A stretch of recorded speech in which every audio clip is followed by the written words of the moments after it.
Hey everyone, welcome back to another episode of AWM Insights. I'm your host, Justin Dyer, Chief Investment Officer here at AWM, joined alongside Mena, Hanna, Portfolio Manager here, my right-hand man. And we're going to jump into a question we got to talk about today.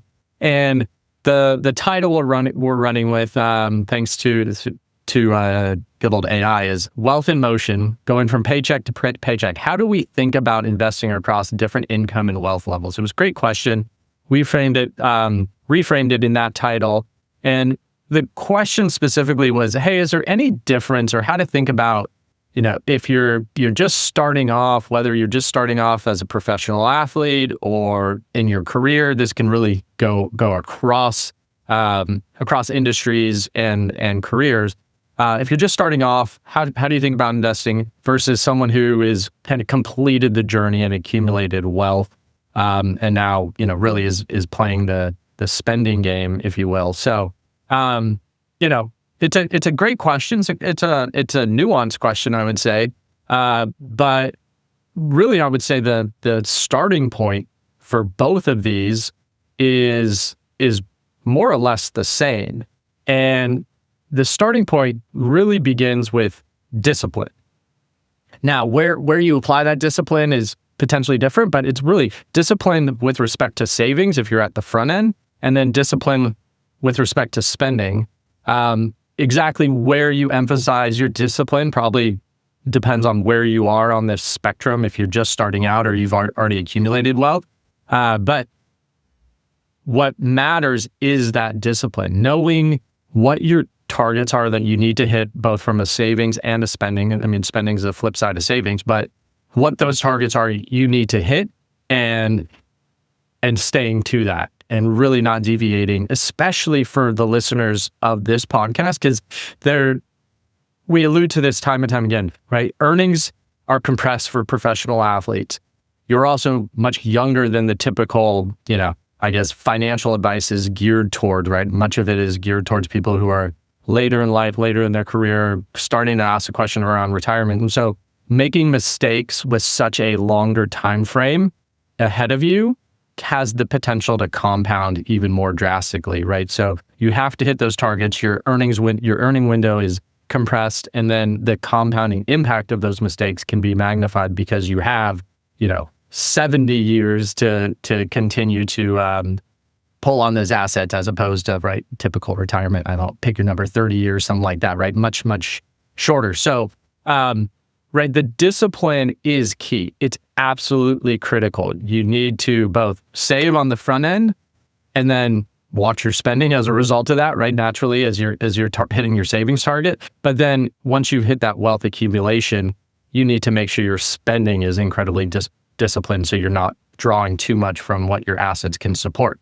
So that's the general framework. Starting point, concepts are exactly the same. But then as we go to investing, as we transition into the investing side of, right, because we're all playing this game to accumulate wealth through our human capital into investing financial capital, and we have to do that in a disciplined way. So how do we do that? Well, simple framework, and then I'm going to bring Mena into this conversation and stop my monologue here, is I like this idea of Maslow's hierarchy of needs. We'll pull a graphic right here if you're watching on YouTube. We'll put it in there, but it's a sociological concept around how humans pursue to fulfill their needs, right? And you start with the most basic concepts, right? Physiological needs. Hey, I need my body to stay alive. And then you go to safety, right? Food, shelter, clothing. Then social, love and belonging, esteem, etc. Right? There's this pyramid of needs, and portfolio construction in our mind should be no different. You start with this basic foundation, and we'll get into exactly what that means. And then you get to start to add on the whatever more sexy, more interesting type of investments. But once we have that foundational layer, so as wealth accumulates, it does start typically to introduce more complexity and more opportunities, good, bad, or indifferent, right? Just because you have more wealth doesn't mean you're getting better opportunities, but there's more complexity, et cetera. So Nina, I'll turn it over to you. So how do we then take this general concept, this framework of, like I say, Maslow's hierarchy of portfolio needs, not the physiological or psychological needs, and then implement it into a portfolio? Yeah. And your point about the start looking very, very similar for someone that has $800,000 or $80 million is completely right. You can think about constructing a portfolio like building a house. You always have to start with a foundation. And that foundation is your fixed income portfolio, your protective reserve. It is just there to stabilize your property or your portfolio and be the foundation. No one's ever going to compliment you on your foundation. You're never going to be stoked to see, people pouring concrete. Yeah. No one's going to compliment you on it. You're not even going to care about it, and you're never even going to see it. But until it matters, right? Until you have an earthquake here on the West Coast or whatever. Yeah, tornado or something. Yeah. But that's really the core of your home, and then you'll start building up. Tying this back to discipline, a lot of people don't take the step of building a foundation. They just hey, I want a house. I don't care about a foundation. I'm sticking studs into the ground and I'm moving forward. And that's where discipline and also expertise comes in, where you have to take a step back. You have to establish, hey, what am I actually trying to build here? And what do I need to build it? So your fixed income portfolio is the foundation. You start building, your general house, the bathrooms, the family room, the bedroom, so you don't have to share a bedroom with your kids, or maybe your kids don't have to share bedrooms with each other. That's kind of more so the public market portfolio. It's there, it's needed, it's necessary. It's a way for you to actually have a solid quality of life. And then for those people that have extended wealth, we're talking about those families that do make a significant amount of money, that all of these things tie together, but you can start building, the pool house, the patio. You can buy more land. So what those items would be is probably an extension of your private market portfolio, all in different ways. But if you really take a step back, the foundation and the house are the core parts of your portfolio. Yeah, no, so I love the analogy, but one thing I also want to make sure we hit on and underscore here is when you get to that wealth level or desire to add the pool house or the pool, or maybe it's even a second property, talking anecdotally here, you still want to make sure that those have their own foundations, if you will, right? You're hiring the right contractor. You're doing it in the professional way. Great analogy here is all you listeners out here, you probably have your own cold plunge at home, and you did your research, right? You found the absolute best cold plunge out there and made sure that was going to give you what you needed, right? Building the portfolio is no different. You go into the alternative asset classes, private markets, you want to make sure that is the best of the best, and not just, the first thing you saw on TikTok or an investing idea you saw on TikTok and you're chasing that, right? So it's the same type of analogy. You go to the best. You ask the professionals, you ask the experts, which one should I get? And that will give you the best chance of success long-term. Yeah, and there's adjustments made on size is that. That's one thing that I really want to highlight here. Maybe instead of one cold plunge, you have a family of athletes and you need 5. Your investment team, the investment professionals around you, should be able to guide you to right size the amount of the extensions. Hey, instead of having, a 2-car garage, you need a 6-car garage because of your interests and your hobbies and your needs. Sizing things appropriately, and I will say, not getting ahead of your skis. Usually people are not downsizing. They're getting too far ahead of themselves, making sure that you're building something that makes sense so you don't have, a 25-car garage on a small lot. That's essential.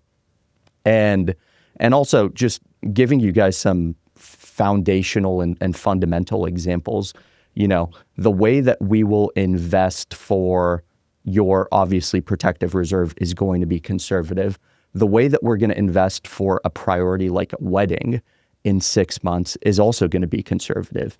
Even though that might not seem like it's part of your foundation, I would say family expenses definitely are, especially these sensitive ones that are coming up in the near term. We don't want you to, have 150 people on your wedding invitation list and have to cut that in half because markets aren't doing well. Have that conversation with your significant others. That's absolutely not what we want to do. So when things come up, when things like family expenses, maybe funding your kids' schooling expenses, those items, we will extend the foundation because they're absolutely necessary. Versus if you're buying another property, if there's another wish list item, maybe you get excited and you want to buy a Ferrari in 7 to 10 years. That's not really part of the foundation. That's part of the accessories to your property.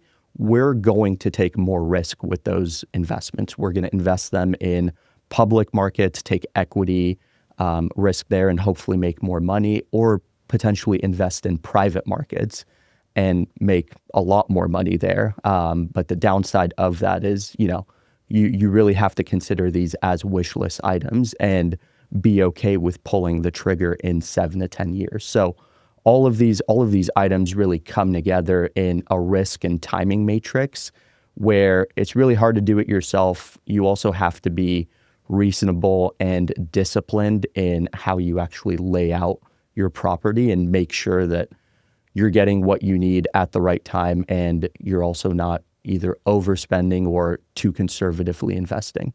Thank you for that. I mean, hopefully the framework and anecdotes we've shared today are super helpful and informative. And just kind of wrapping, right, where this whole question around how to think about investing across different income and wealth levels starts with the same starting point. Sorry to be redundant there, but right, it really is discipline. Maybe that's disciplined savings versus spending, but it is discipline. And then as wealth does accumulate, this framework of starting with a foundation or this hierarchy of needs for portfolio construction, I think really is a great framework to keep in mind and think about. And then how we actually put that money to work. Mena just ran through a lot of those examples, right?